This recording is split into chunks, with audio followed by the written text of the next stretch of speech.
The storm struck suddenly mid-afternoon. Even though they'd all been waiting for it, the fury of the sea was a shock and seemed to come out of nowhere. Dolphin Dreamer pitched and rocked like a wild fairground ride. Despite the seasickness tablet her mother had given her, Jody felt her stomach lurch queasily. Nervously, she asked her father if it was safe to sail through such a storm. Craig nodded. The eye of the hurricane is still many miles away, he explained. These winds are strong but not deadly. Not yet. And Harry believes he can use their power to get us away from the eye of the hurricane. He smiled at her and said softly, Harry knows what he's doing, honey. He's one of the very best. The winds raged and blew into the night. Under Harry and Cam's skillful guidance, the Dolphin Dreamer flew on ahead of the hurricane, traveling even farther south. No one had much appetite for dinner, and they all went to bed early. Lying curled up in her bunk, listening to the raging wind and the waves that lashed against the hull, Jody thought she would never manage to sleep. But sleep must have overtaken her eventually, because when she next opened her eyes, everything was peaceful and calm, and there was the brilliant gleam of sunlight through the porthole. November 1st, morning. The Caribbean. We made it. Hurricane Delilah is still charging northward toward the Dominican Republic, but we're safely far south of any danger from her. The sun is shining, the sky is blue and clear, and everybody is in a great mood. Even Brittany, reminded that her dad is a hero, is as proud as if she were the one who sailed us to safety. The way she talks, you'd think she was never scared for even a second. She says she always knew her dad could do it. As for Harry, he's gone to bed, not to be disturbed all day. Dad and Mom are taking turns at the helm. Our next stop will be the island of Trinidad, so we can stock up on fuel. Then it's Venezuela, where we'll head inland to see some river dolphins. The next few days were smooth sailing for Dolphin Dreamer, but after leaving the Atlantic Ocean and entering the wide brown Orinoco River Delta, the wind died away. The air was like a thick, hot blanket. To make any progress at all, Harry had to use the engine constantly. November 7th, morning. Ciudad, Guyana, Venezuela, we're here. After being out at sea for so long, it was really weird to wake up this morning to all the noises of a city.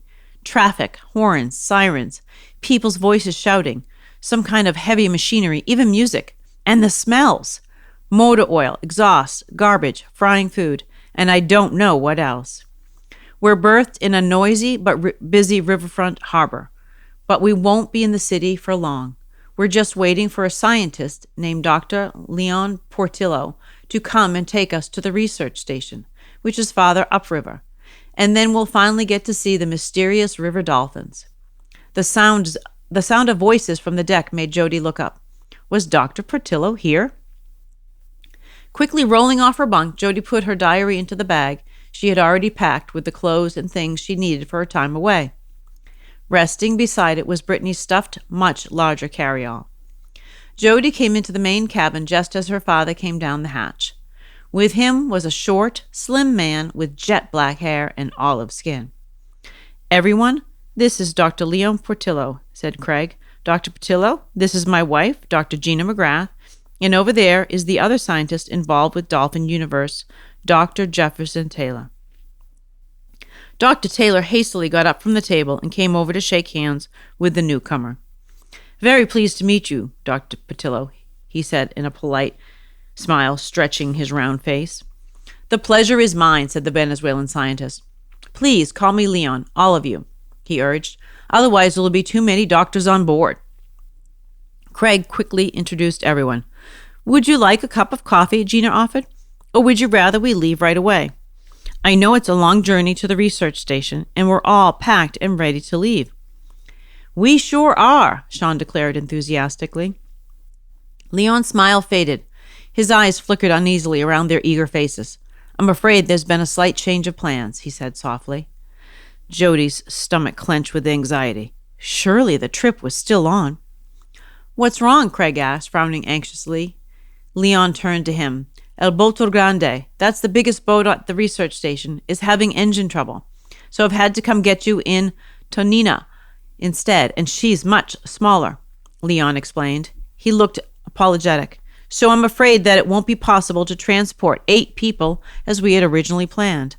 2 of you will have to stay behind." "Well, I'm afraid I can't stay behind," Dr. Taylor blustered. "As a representative of Petro Company, which is paying for this trip, I really must insist on being included in a visit to any research stations. Otherwise, they'll think I'm not doing my job," he added nervously. "Yes, of course, Dr. Taylor," Craig said quickly. "No one would dream of suggesting that you should stay behind." "I'll stay," Maddie volunteered. "I'm sure there's plenty to see and do around here anyway." She put her arm around Brittany and gave her a coaxing smile. "What do you say we check out the sights of Ciudad Guiana together, girlfriend?" Brittany's eyes widened. "You think I should stay behind too?" She pulled away, shaking her head. "I'm not getting left behind," she declared. Jody's heart sank. It wasn't as if Brittany was even interested in dolphins. Why did she always have to make such a fuss? Jody looked anxiously at her mother. Gina held up a hand and counted on her fingers. "Me, Craig, Dr. Taylor, Jody, Jimmy, and Sean. That's 6. She looked at Brittany, then turned to Leon. "The twins are double trouble, but they are small. If that would make a difference." "We're used to sharing," Jimmy put in. Leon smiled. Then, to everyone's relief, he nodded. "Okay, 5 and 2 half passengers it is." "And that makes 6, Sean concluded triumphantly. "I'll give you an A for your math today, Sean," Maddie said, chuckling. Jimmy's eyes widened as he thought of something. "Hey, if you're not coming with us, Maddie, what about school?" Maddie grinned. "I'll tell you a secret," she said. "I wasn't going to give you formal lessons during the trip anyway.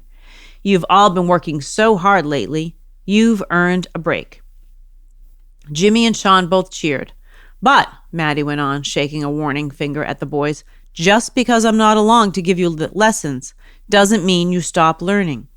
Keep your eyes and ears open while you're traveling and find out all you can about life in this part of South America. This is your geography and natural history field trip." "I can't wait," Jody said. "There's going to be so much to put in my diary." Brittany rolled her eyes. "Not for me. I'm just going to have fun." Within an hour, they were all packed and settled on board Tonina. It could hardly have been more different from the ocean-going sailing yacht she was used to, Jody reflected. Leon's boat was a simple wooden river launch powered by an outboard motor. There were no cabins, just an open-sided canopy to provide shelter from sun and rain, with cushioned wooden benches for the passengers. Brittany looked around doubtfully as Craig and Leon finished stowing bags away beneath the benches. "Where will we sleep?" she asked. "Don't worry, not on board," Leon told her. "We'll stop for the night." "Have a good time, love, and I'll see you back here next week," said Harry. He wrapped his daughter in his arms for a big bear hug. Brittany hugged him back. "Bye, Daddy," she said. The engine gave a throaty roar. Harry leaped back to the dock where the rest of the crew of Dolphin Dreamer were waiting. Everyone, except Maddie, who was taking pictures, waved goodbye, and they were off. Jody took a seat close to Leon. "What does the name of the boat mean?" she asked. "Tonina is one of the local names for the river Dolphin," Leon replied. "The official scientific name for the dolphin is Inia geoffrensis, but it is probably better known as the boto." He shifted the throttle, his eyes on the river ahead, then continued. "Botos live here in the Orinoco River and in lots of tributaries and lakes as well. If you're lucky, you may see some today." Jody caught her breath with excitement. "Do they like people?" she asked. "Are they playful? Do they come right up to boats like the dolphins in the ocean?" "Jody, please give the poor man a break," Gina interrupted, laughing. "Sorry," Jody said, biting her lip. She felt embarrassed. "I just love dolphins so much." "Me too," Leon assured her with a flashing smile, "and there's nothing I'd rather talk about. But maybe we better wait for a quieter stretch of river." Okay, Jody said. I'll let you concentrate on navigating. She turned away to look out the side. She could see why Leon didn't want to be distracted. There was a lot of traffic on the river. Small speedboats zipped up and down, churning the brown water to froth. And there were many more open wooden boats, like Tunina, or a bit bigger, loaded down with passengers or with boxes of fruit, fish, and vegetables. If there were any boats in the area, Jody couldn't see them. The water looked filthy, not at all nice to swim in, with skims of shiny rainbow-glinting oil on the surface, and plastic bottles and masses of soggy cardboard bobbing about. Gradually, they left the noisy, busy city behind. The background hum of people and industry died down. Buildings along the river banks became fewer. Instead of rows of warehouses and big factories belching smoke, there were only a few isolated houses here and there. Even the river traffic began to fall away. Eventually, they were chugging along by themselves, past empty fields stretching away on either side of the dark brown river. The hot, humid air was still and quiet around them. On the far bank, something splashed heavily in the water. "What's that?" Sean asked. "Looked like an alligator," Jimmy cried, leaning out over the side to get a better look. "Probably a caiman," Leon replied. "What's a caiman?" Sean asked. "It's a type of crocodile," Leon said. "I'd guess that was a spectacled caiman you almost saw there. It's the most common of the caimans, and the closest in size to your North American alligator." "I wish I'd seen it," Jimmy said wistfully. "Reptiles are my favorite." Leon smiled. "I'm sure you'll have another chance," he said. "There are lots of them in the river. You may even see some out of the river. People often catch them when they're small and keep them as pets. They call them babas. My little sister used to have one." Jimmy and Sean stared at him open-mouthed. Then, as one, they turned towards their mother. Quick as a flash, Gina said firmly, "Don't even think about it." Before the twins could try to argue with her, she asked, "So, Leon, did you grow up around here?" "Not around here exactly," he replied. "My village was on the river, but hundreds of miles away, much farther south and deeper in the rainforest." "This doesn't look like rainforest," Jimmy objected, waving his arm at the bare scrubland and on the banks of the river. "Where are all the trees?" "They've been cut down," Leon replied. "Thousands of square miles of rainforest are destroyed every year." He looked grim. "Maddie told us about that. Remember?" Brittany reminded the twins. "But it looks so empty," Jody said. She was puzzled. "Did they clear it just for timber?" "Maddie said that the land is cleared for farming or for pasture land for cattle. But I don't see any people, crops, or cows out there." "Maybe it's just being left to grow back," Gina suggested, looking inquiringly at Leon. He shook his head. "Sadly, once the rainforest is cleared, it may never grow back," he told them. "And the land, which is so rich in its natural state, will only nourish crops for a few years once it's cleared. Within 10 years, the soil is practically useless.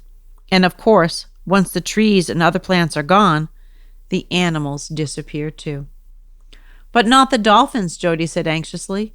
"Not the botos. They don't need the forest, do they?" But Leon nodded.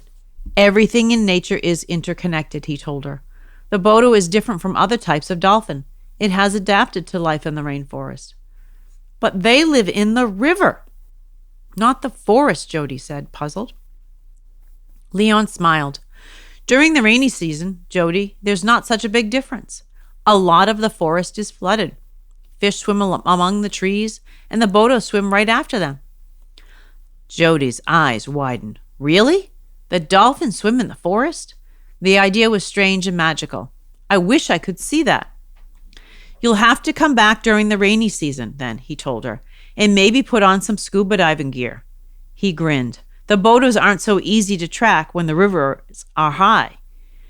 That's why it was recommended we come during the dry season, Craig said. The river water levels are falling, and that should give us our best chance to see some bodos. I can't wait to see them, Jody said excitedly. Leon smiled. Maybe this evening, he said. I don't know where they hide during the heat of the day, but bodos are most active early in the morning and then again at dusk. That's when we have most of our sightings. Hours passed as they chugged along the river. The day grew hotter and hotter, and they sweltered in the breezeless air. Gradually, Jody began to notice a change. The barren scrubland alongside the river began to grow greener, lusher. Taller trees began to appear. As the air seemed to get thicker and wetter around them, they were gliding into uncut rainforest. In spite of her discomfort, Jody felt her spirits rise. It was like another world here. She could hear loud shrieking cries coming from the trees. She wondered if there were birds making or monkeys calling. Suddenly, with a flash of blue and yellow, a brilliantly colored parrot swooped past, followed by 4 more. Everyone gasped. Wild parrots in their natural habitat, Dr. Taylor exclaimed, and scrabbled in his briefcase for a pair of binoculars. Look at that big caiman, Sean cried. Leon was smiling broadly. Now I know I'm home, he said. Welcome to the rainforest, my friends. Chapter 3. Gina passed around sandwiches at lunchtime, although no one felt very hungry in the oppressive heat. It was hard to make conversation when it was so hot, but Jody was determined to try. How did you first get interested in bodos? She asked Leon. I first met them when I was a small boy, out fishing with my father, he replied. His dark eyes crinkled as he smiled, remembering. They were very playful. Often they would bump our canoe so hard I was sure they were trying to overturn us. But they never did, so I learned not to be frightened. Sometimes they would grab the end of the paddle and try to have a tug of war, he laughed. Did you make friends with them? Jody asked eagerly. Over the past few months, she had made some unforgettable friends among the bottlenose and Atlantic spotted dolphins she had met. Are bodos as friendly as other dolphins? Bodos are very different from marine dolphins, Leon began. Then, noticing that Craig and Gina were listening to him as intently as Jody, he gave an apologetic shrug. But I'm sure your parents know all about them. You don't want a lecture from me. No, please, would love to hear more, Craig said. He explained, my wife and I have always concentrated on the Dolphin Day through our careers. For the benefit of the twins and Brittany, he added, Delphinidae is the scientific name for dolphins that live in the ocean. River dolphins have a different scientific classification, and we've never studied them. And we've never seen a river dolphin, Gina added. We've read about them and seen pictures, of course, but I think there's only one bodo living in captivity in North America. Bodos don't do well in captivity, Leon said firmly. Most die very quickly, and it's much better to study them in the wild. He smiled. Well, I feel honored to be your guide. How about you, Dr. Taylor? Have you encountered river dolphins before? Dr. Taylor was scanning the shore through his binoculars and did not respond. Leon raised his voice to make sure it carried above the drone of the engine. Dr. Taylor! Dr. Taylor flinched in surprise, lowered his glasses, and turned to face the others. Oh, I'm sorry, he said nervously. Were you speaking to me? I was just wondering how much you knew about river dolphins. Looking rather embarrassed, Dr. Taylor mumbled, not really my specialty, you know. That's fine, Leon assured him. I was just about to launch into my visitor's guide to the pink dolphins, and I didn't want to bore anyone. Did you say they were pink? Jody asked. She was even more impatient to see one now. Leon nodded. Their color varies between pink and gray, he said. Bodos are born gray and gradually get pinker as they grow older. And bodos in darker water, like this, he gestured out at the muddy river, are pinker than bodos who spend most of their time in clear water. That might be because in clear water, where they get more sun, they develop a sort of suntan. Like people, Brittany exclaimed. Leon nodded. A Bodo also gets pinker when it is more active.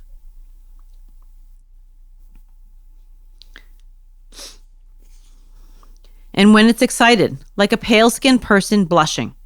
He grinned, and they all laughed, even Dr. Taylor, who was mopping his own very pink face with a handkerchief. Cool, said Sean. How else are they different from marine dolphins? Jody asked. Well, because their environment is different, they need different tactics for food finding, Leon replied. What works well in the ocean wouldn't be so useful in a shallow lake or flooded forest. Bodos have very long, thin snouts, and they're very flexible. Unlike marine dolphins, a Bodo can turn its head 180 degrees from side to side. They can also paddle one flipper forward while paddling the other one backwards. I'll bet that helps when they're chasing fish through the trees, said Jimmy. Leon grinned. Definitely, he agreed. But Bodos aren't as speedy as marine dolphins, he added. They swim much more slowly and don't dive as deeply or jump as high out of the water. Mostly, they just do a kind of belly flop on the surface. Although, he paused to grin at Jody, the young ones sometimes jump as high as a yard into the air. They're not particularly shy, and they seem curious enough about us to swim right up to boats and poke their heads up to get a look at us. Just then, Dr. Taylor suddenly gave an excited yell. What's up? Asked Leon. Did you see one? Dr. Taylor shouted in reply. There, right there, by the shore. Jody caught her breath with excitement. Everyone craned their necks to look where Dr. Taylor was pointing. But the water seemed undisturbed as far as the eye could see. Oh, it's gone now, said Dr. Taylor, sighing. He lowered his binoculars. Was it a Bodo? Craig asked. Dr. Taylor looked startled. A what? Oh, the river dolphin. No, nothing like that. He cleared his throat. I believe it was a kokoi heron. Not exactly rare in these parts, I understand, but still, the first time I'd seen one, so I became rather excited. Sorry about that. That's okay, said Gina, smiling. I didn't know you were a bird watcher, Dr. Taylor. He nodded enthusiastically. It's a great hobby of mine, and this is a bird watcher's paradise. Why, did you know that there are more than 1,000 different species of birds in South America rainforests? That's right, said Leon. Only last month we had a couple of ornithologists from England staying at the research station. Dr. Taylor's eyes sparkled with interest. Do you happen to remember? Would you know? Did they encounter any Hotzin? Leon nodded casually. Oh, yes. There's a little colony of Hotzin that nests not far from the station, on the edge of the lake. I've seen them myself.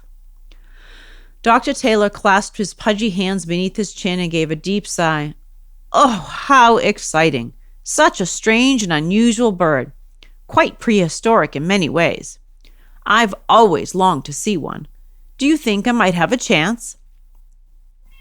His voice trailed off as he darted in an anxious glance at Gina and Craig. Of course, he added in a more businesslike tone, I know we're really here to study dolphins, but I think we could probably fit in a quick bird-watching expedition in between the dolphin watches. Just for you, Dr. Taylor, Leon said with a grin. Dr. Jefferson Taylor gave a happy sigh. November 7th, afternoon. Orinoco River. So far, Dr. Taylor has spotted 4 or 5 different types of birds. He's keeping a list in a little notebook. But there's been no sign of a single Bodo. It is incredibly hot, not a breath of wind. The canopy keeps the sun off, but there's nothing to break the heat. I'm dripping with sweat. I feel like I'm boiling or poaching in my own juices, and it is still hours before the sun goes down. Even writing in this diary seems too much like hard work. The heat is making us all bad-tempered, except for Leon, who doesn't seem to mind it. I guess he's used to it. Brittany is the worst. She started to moan and groan and say she wishes she hadn't come after all. If only a Bodo would come along and cheer us all up. Here, Jody, have something to drink. Jody put down her diary and gratefully accepted the bottle of juice her mother offered. No thanks, Brittany said when Gina offered her the same. I really think you should, Gina said firmly. It's important not to get dehydrated. Brittany shrugged and took the drink. How long till we get there? She wanted to know. Not until tomorrow evening, Leon replied. Brittany made a face. I mean, where we're staying tonight. How long till we get there? We'll stop before sundown, he told her. 2 or 3 hours from now. She sighed heavily. I sure wish this boat was air-conditioned. Let's not dwell on the heat, Gina said. We need something to take our minds off of it. I could tell you some stories about the boat, Leon offered. Brittany groaned. Oh, dolphins, haven't we heard enough about them? Brittany, Gina said in a warning voice. Brittany hunched her shoulders and looked mutinous, but said nothing more. The stories I had in mind are a little different, Leon said calmly. I was thinking of the stories of my people, legends that are full of magic and romance. That sounds great, Craig said enthusiastically. Jody nodded eagerly. Even Brittany looked interested. Only Dr. Taylor looked skeptical, but for once he didn't object as he usually did to something unscientific. Leon began. This is the story of my grandfather, who swore it really happened, and everyone in the village believed him because my grandfather was a very wise and powerful man. He was a Payaroa Indian and the shaman of his tribe. What's a shaman? Asked Sean with a puzzled frown. A man with special spiritual powers, Leon explained. A healer. They have to study hard, but not at a university like I did. My grandfather spent many days alone in the jungle, learning from the plants and animals. But he always said that his special powers were a gift from the Bodo who had befriended him. Jody caught her breath with surprise. You see, my people believe that the Bodo is a magical creature, Leon went on. They say that the Bodo can change its shape and walk on the land in the form of a man or a woman. He paused to drink from a bottle of wine. Then he went on. When he was a very young man, hardly more than a boy, my grandfather saved the life of an injured dolphin. About a week later, one evening when he was walking beside the river, he met a beautiful girl dressed in all white. She had pale, pinkish skin, fair hair, and blue eyes. He looked at Brittany, rather like you, I would imagine. Brittany flushed at his attention. But remember, Leon continued, this was before the civilizados came to my grandfather's village, and he had never seen anyone who wasn't dark-skinned like himself. He knew the Bodos were magical, so he was not surprised when she revealed that she was the dolphin whose life he had saved. She even showed him the scar on her arm. She wanted to thank him for saving her and invited him to visit her home at the bottom of the river. So he went with her. Leon paused again. Everyone in the boat was silent, leaning toward him, hanging on his words. He smiled slightly and continued the story. Under the water was the most amazing, magical city. Life was very easy there. No one had to work hard. It was a wonderful place. My grandfather learned many secret things.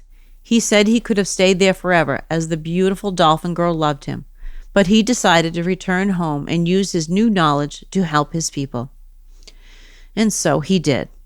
But throughout the rest of his life, he would sometimes be visited by a fair woman dressed all in white.